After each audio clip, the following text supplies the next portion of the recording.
तो आज स्टार्ट करते हैं हम क्लास 9th का first chapter the language of chemistry का next topic and that is valency.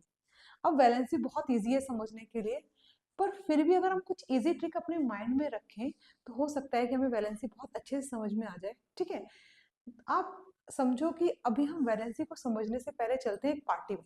ठीक है, कहाँ चलते हैं? एक पार्टी में। और पार्टी किसकी है? आपकी और हमारी नहीं है। पार्टी हो रही है सारे एलिमेंट्स की, जहाँ पे सारे एलिमेंट्स आए हुए हैं। और जैसे हम लोग अपनी पार्टी के लिए एक ड्रेस कोड बनाते हैं कि भाई इस पार्टी में आपको ब्लैक पहन के आना है, वन पीस पहन के आना है, ऐसे ही एलिमेंट्स ने एक ड्रेस कोड बनाया हुआ है कि भाई एलिमेंट्स ने आपस में कहा कि तुम आ जाओ सब लोग। ठीक है, लेकिन ड्रेस कोड ये है कि आपके जो आउटफिट है उस पर आपके 8 इलेक्ट्रॉन्स होने चाहिए। अब अगर आपके 8 इलेक्ट्रॉन्स पूरे नहीं है तो उस पार्टी में से ही आपको क्या करना होगा? हैंडशेक करना होगा। ठीक है, और अपने इलेक्ट्रॉन्स को क्या करना होगा? कंप्लीट करना होगा। तो जिसके पास एक इलेक्ट्रॉन कम है, हाइड्रोजन को क्या चाहिए? 1 इलेक्ट्रॉन चाहिए, तो उसने 1 बार हैंडशेक किया। ऑक्सीजन को 2 इलेक्ट्रॉन चाहिए, उसने 2 बार हैंडशेक किया। मीन्स कि जितने एलिमेंट्स को जितने इलेक्ट्रॉन चाहिए उतनी बार वो क्या कर रहा है? हैंडशेक कर रहा है। समझ में आया? तो दिस इज एन एग्जाम्पल कि और व्हाई द 8 इलेक्ट्रॉन, ये 8 इलेक्ट्रॉन का क्या चक्कर है भाई? तो this is an octet rule that you will study in the next chapter और in the higher classes. Octet का मतलब ये है भाई कि हर एलिमेंट्स के आउटरमोस्ट शेल में 8 इलेक्ट्रॉन्स होने चाहिए। आउटरमोस्ट शेल क्या हुई भाई?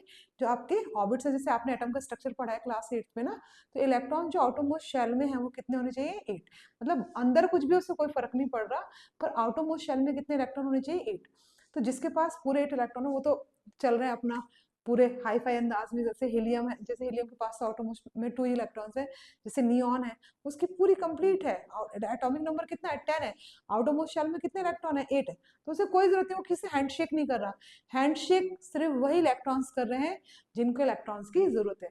जितने इलेक्ट्रॉन्स की जरूरत है उतनी बार वो क्या कर रहे हैं? हैंडशेक कर रहे हैं।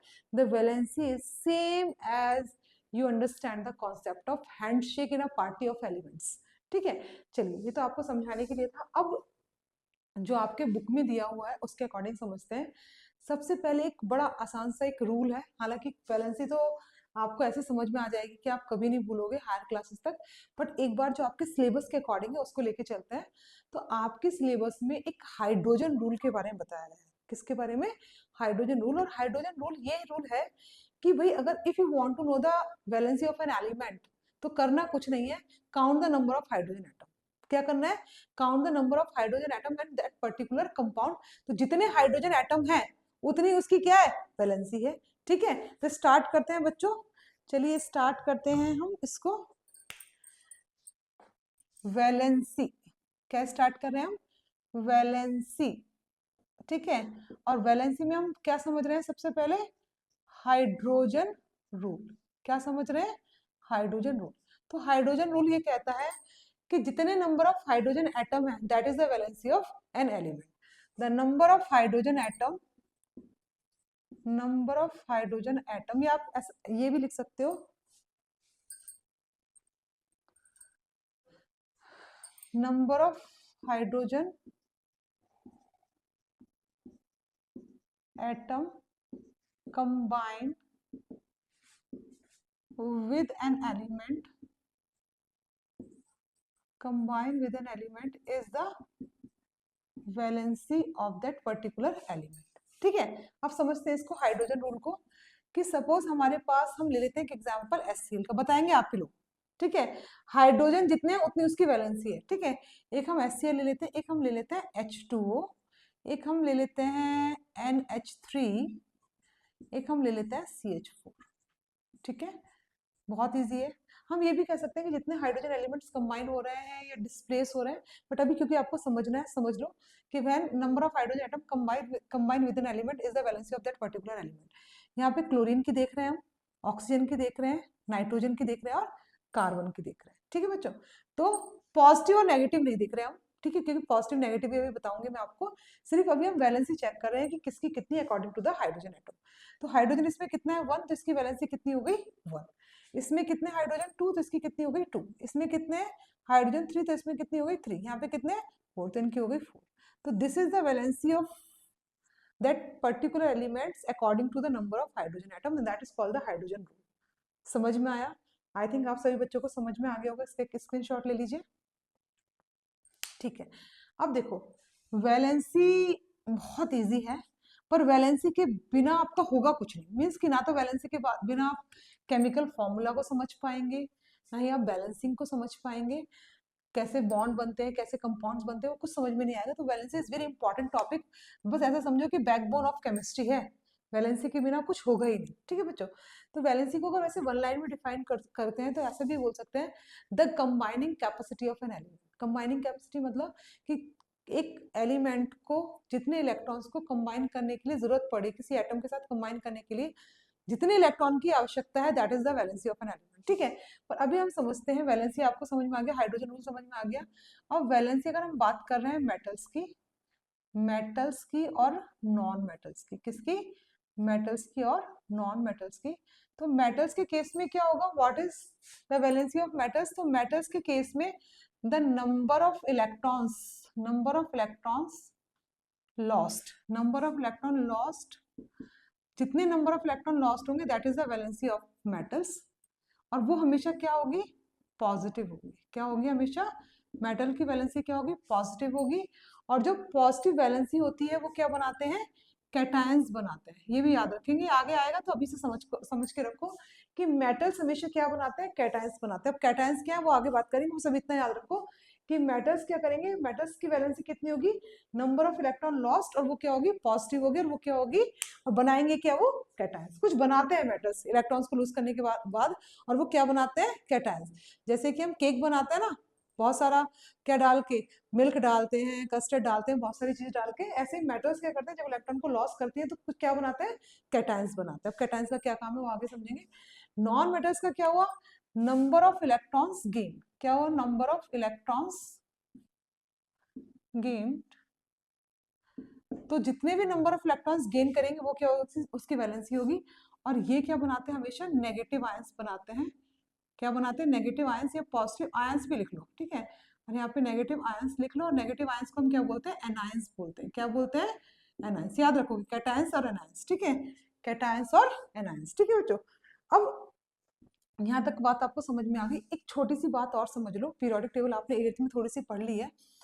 अगर हम देखें तो हमारे पीरियोडिक टेबल में 18 ग्रुप्स हैं। कितने ग्रुप्स हैं? 18। तो जो 1 ग्रुप वाला है उसकी वैलेंसी कितनी है? 1 है। जैसे अगर हम बात करेंगे किसकी? हाइड्रोजन की। ठीक है, तो हाइड्रोजन की क्या है वैलेंसी? 1 है। सेकंड ग्रुप में हमारे बहुत सारे एलिमेंट्स हैं। क्या है? बहुत सारे एलिमेंट्स हैं। जैसे हम बात करेंगे लिथियम की, सॉरी, फर्स्ट ग्रुप की बात करें पीरियड की नहीं। ठीक है, फर्स्ट ग्रुप में हमारे पास कौन कौन से एलिमेंट है? फर्स्ट ग्रुप में हमारे पास कौन कौन से एलिमेंट हो गए? हाइड्रोजन हो गया, लिथियम हो गया, सोडियम हो गया, पोटेशियम हो गया, रुबिडियम हो गया। ठीक है, इतना मत, मतलब अगर कंफ्यूजन है तो मत समझो। पर हाइड्रोजन की वैलेंसी भी 1 होती है। हाइड्रोजन की याद रखना कि वैलेंसी 1 है और पॉजिटिव है, मेटल की तरह। हालांकि इसके पास 1 इलेक्ट्रॉन है, देख पूरा एक चैप्टर अपनी हर क्लास में +1 और -1 का। लेकिन आप याद रखोगे कि हाइड्रोजन की वैलेंसी हमेशा क्या होगी? 1 होगी। और क्या होगी? पॉजिटिव होगी। क्या होगी? पॉजिटिव। लिथियम की कितनी होगी? इसकी भी 1 होगी। 2 और 1 एटॉमिक नंबर 3 है। इसका क्या है? 11 है तो 2 8 1 है। इसकी भी क्या होगी? 1 होगी। इसका 19 है तो 2 8 8 1 है, तो इसकी भी क्या होगी? 1 वैलेंसी होगी। मतलब ग्रुप 1 की वैलेंसी क्या है? 1 है।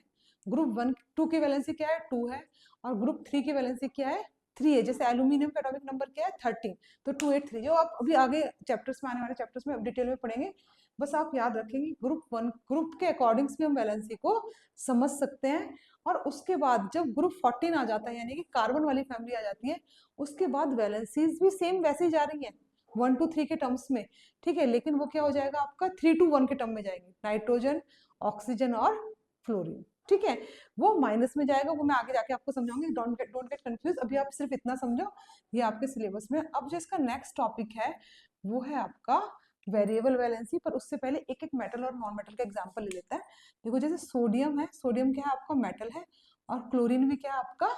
एक नॉन मेटल है। मतलब मेटल, सोडियम क्या है? एक मेटल है। और क्लोरीन क्या है आपका? एक नॉन मेटल है।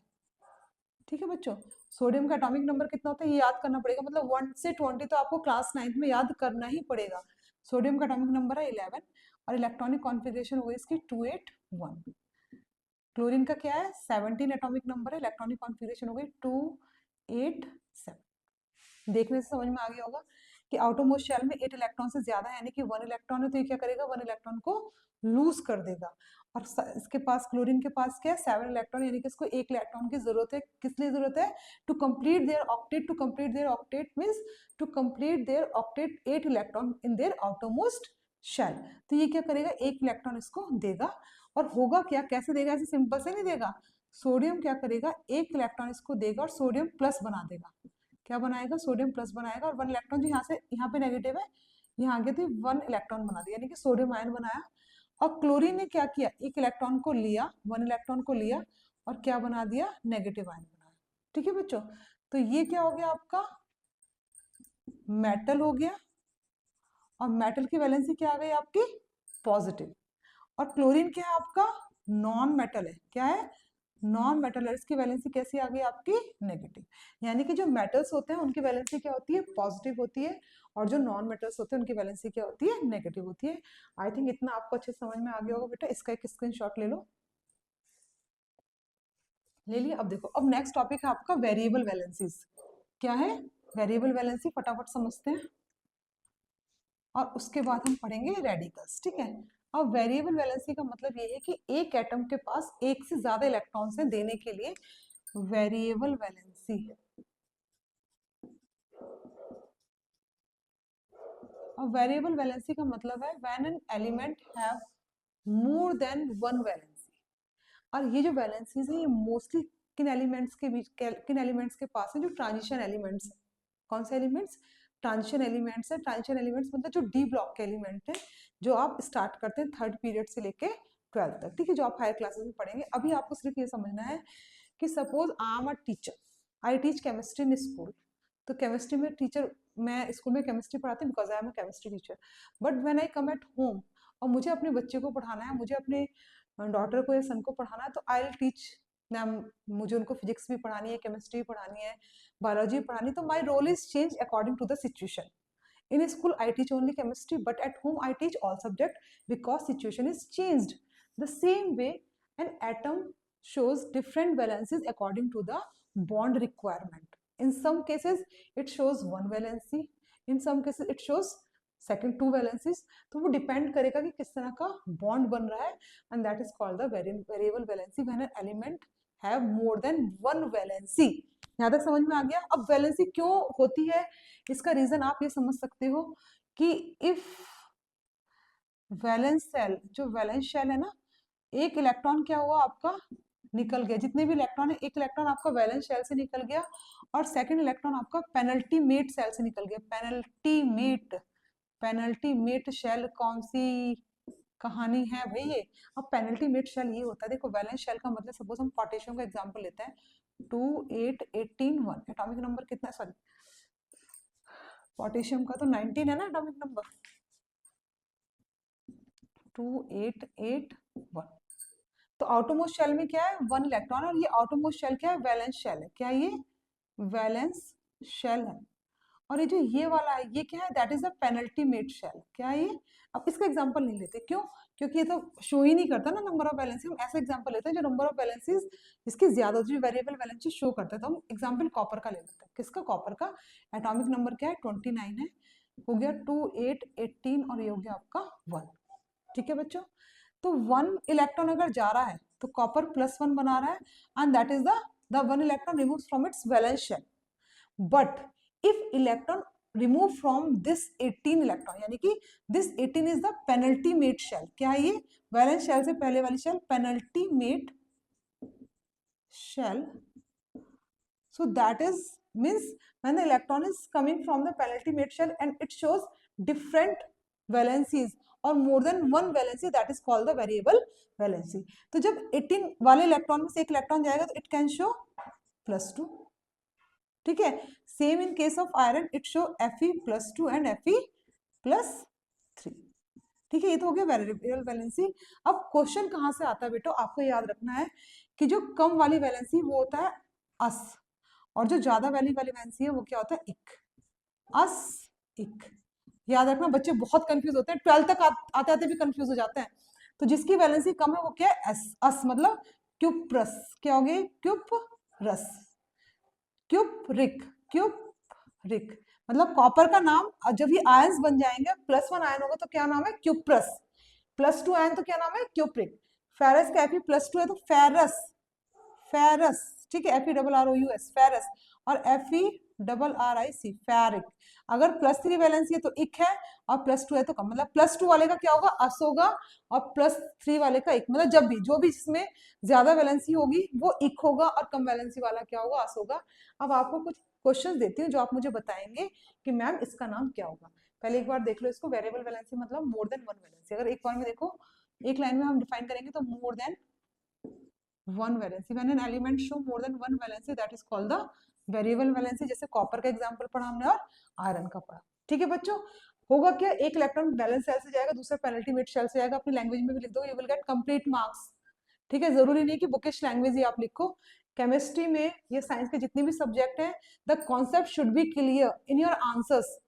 don't learn the answers from same to same from your book. You can write by your own, but the keyword should be correct. Here the keyword, the electrons removed from valence shell and penultimate shell, and they shows different valencies or more than one valency, that is called the variable valency, like copper, iron and so many are. तो कम होगा तो अस है, ज्यादा है तो एक है, बस इसको मत भूलना। ठीक है, अभी आपसे कुछ क्वेश्चंस पूछती हूँ, जस्ट कॉपी इट।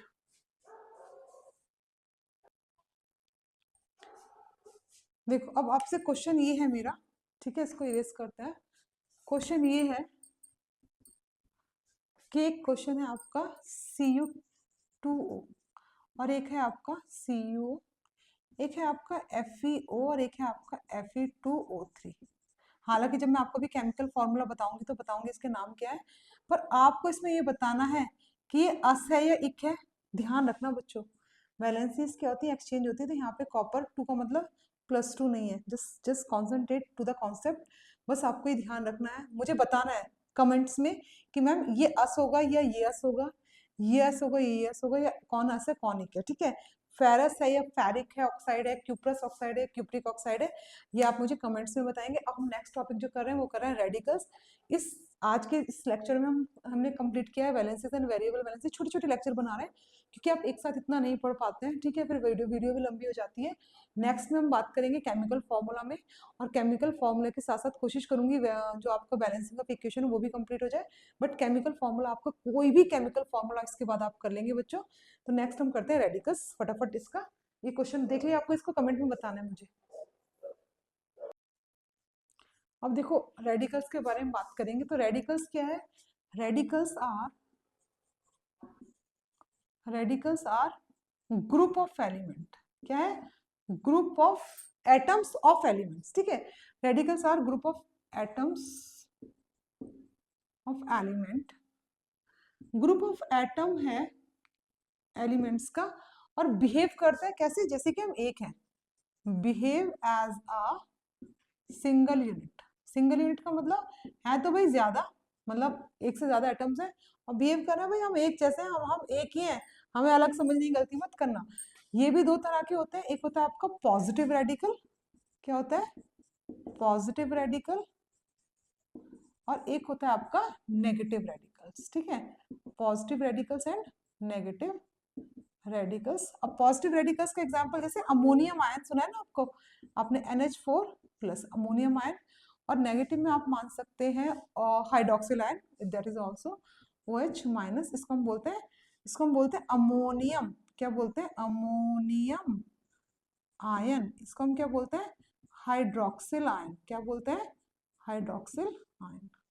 तो these are the ions. Ions का मतलब क्या, ग्रुप ऑफ एटम्स है। अगर ये भी याद ना रहे तो group of atoms of element, group of atom of element, and behave as, बस इतना भी याद रखोगे ना, group of elements behave as a single unit, behave as a single unit, group of element, these are the keywords जो आपको answer में लिखने होते हैं। तो क्या हो गया, group of elements behave as a single unit, that is called the radicals. Radicals की डेफिनेशन आती है बच्चों, ठीक है, और एग्जांपल्स भी आते हैं, तो इसको पूरा याद रखना। ये क्वेश्चन आपका 2 मार्क्स में आता है। ठीक है, what is radical, radicals are group of elements of element, group of atoms of element behaves as a single unit. It is of two type, positive and negative. Positive is an ammonium ion and negative is hydroxyl ion. बच्चों अगर मेरी speed आपको ज्यादा लग रही है बोलने की तो बताइएगा कि मैम थोड़ा आप धीरे बोलिए कमेंट्स में, ठीक है, तो आज के लिए हम ये टॉपिक कंप्लीट करते हैं। हमने किया valency, variable valency and radicals. अब नेक्स्ट टॉपिक में हम करेंगे केमिकल फॉर्मूला। ठीक है बच्चों, तो अगर आपको लेक्चर पसंद आया तो प्लीज चैनल को सब्सक्राइब कीजिए, शेयर कीजिए एंड लाइक कीजिए, और जो भी प्रॉब्लम्स हैं उनको कमेंट में लिखिए। ठीक है बच्चों, थैंक यू सो मच। तो नेक्स्ट हम जो लेक्चर करेंगे उसमें हम करेंगे केमिकल फॉर्मूला। इसका एक स्क्रीनशॉट ले लीजिए।